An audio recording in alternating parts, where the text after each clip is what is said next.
ഇപ്പോൾ ചിലർ പറയുന്നുണ്ട്, സാറേ ഞാൻ അധ്വാനിക്കുന്നതെന്ന് പറഞ്ഞു കഴിഞ്ഞാൽ ഭയങ്കരമായിട്ട് അധ്വാനിക്കുന്നുണ്ട്. ഇപ്പോൾ ഒരു ദിവസത്തിൽ 24 മണിക്കൂറാണെന്നുണ്ടെങ്കിൽ ഞാൻ ഒരു 18 മണിക്കൂർ വളരെ കഷ്ടപ്പെടുന്ന ഒരുപാട് ആൾക്കാരുണ്ട്.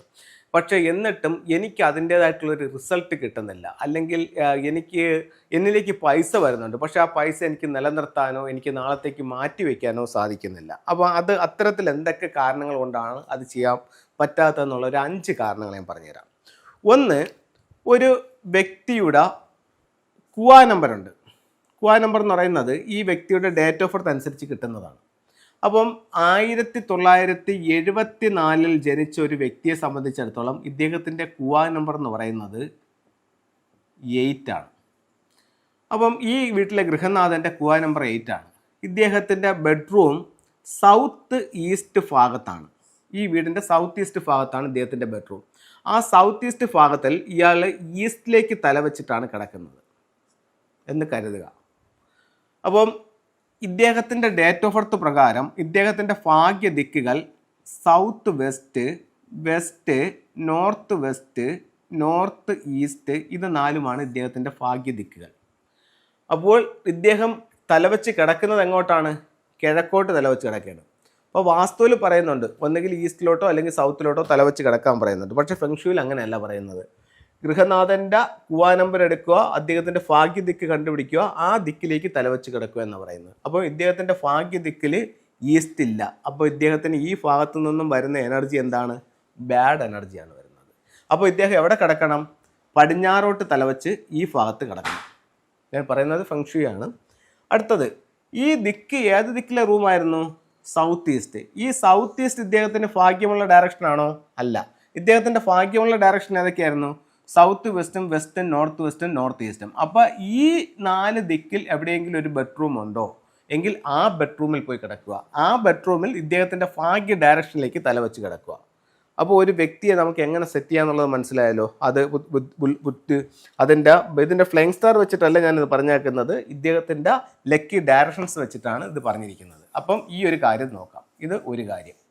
അടുത്തത്, രണ്ടാമത്തെ കാര്യം, ഇതേ കുവാ നമ്പറുള്ള വ്യക്തി ഇദ്ദേഹത്തിൻ്റെ south west, west, north west, north east, ഇങ്ങനെ ഒരു 4 ഡയറക്ഷൻ.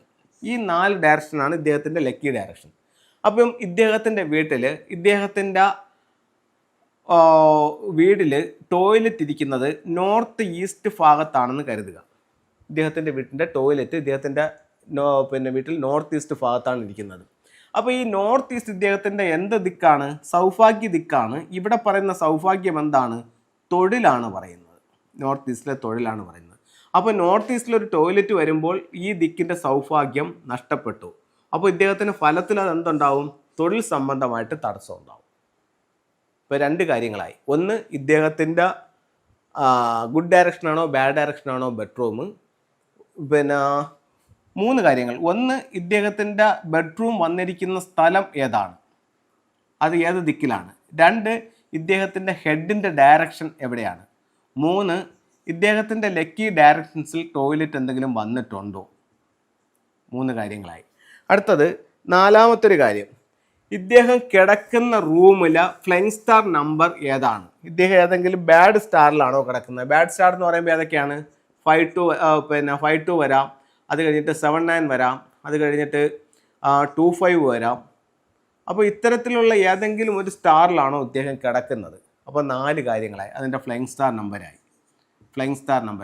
അടുത്തത്, ഈ നല്ല ഫ്ലൈങ് സ്റ്റാർ നമ്പറിലാണ് ഇയാൾ കിടക്കുന്നത്. പക്ഷേ ഈ വർഷം, അതായത് ഇദ്ദേഹം ഈ നടന്നുകൊണ്ടിരിക്കുന്ന കറണ്ട് ഇയർ 2025 കൂട്ടിക്കോ, അത് ഇദ്ദേഹത്തിൻ്റെ റൂമിലോ അല്ലെങ്കിൽ വാതിലിലോ വന്നിരിക്കുന്നത് ഏത് സ്റ്റാറാണ്, അത് ഇദ്ദേഹത്തെ എങ്ങനെ സ്വാധീനിക്കുന്നു. ഇങ്ങനൊരു 5 കാര്യങ്ങൾ നിങ്ങൾ ചെക്ക് ചെയ്ത് നോക്കൂ. അത് ഒത്രയും ഒന്ന് കറക്റ്റ് ചെയ്താൽ തന്നെ നിങ്ങളുടെ ജീവിതത്തിലേക്ക് മാറ്റങ്ങൾ ഉണ്ടാവാനായിട്ട് സാധിക്കുന്നതാണ്. അപ്പം ഇത്തരത്തിലുള്ള കാര്യങ്ങളൊന്ന് ശ്രദ്ധിക്കുക. ഇനി ഫെങ്ഷുയുടെ ചില ടൂളുകളിലേക്ക് നമുക്ക് പോവാം. നമുക്ക് ഫെങ്ഷുയിൽ ധാരാളമായിട്ട് ഉപയോഗിച്ചുകൊണ്ട് വരുന്ന ഒരു എലമെൻ്റ് എന്ന് പറയുന്നത് ക്രിസ്റ്റൽസ് ആണ്. ക്രിസ്റ്റൽസും മെറ്റൽസും കൂടെ 2025 അതിൻ്റെ ഒരു കോമ്പിനേഷൻസ് ആയിട്ട് നിങ്ങൾ ഉപയോഗിക്കുകയാണെങ്കിൽ ഒരുപാട് നേട്ടങ്ങൾ ഉണ്ടാക്കാനായിട്ട് സാധിക്കും. ഇപ്പം ഇത് സിട്രൻ്റെ സ്റ്റോണും ഗ്രീൻ ജേഡും കൂടെയാണ്. അപ്പോൾ ഇതിപ്പോഴത്തേക്ക് ഒരു ക്രിസ്റ്റൽസ് ആണ്.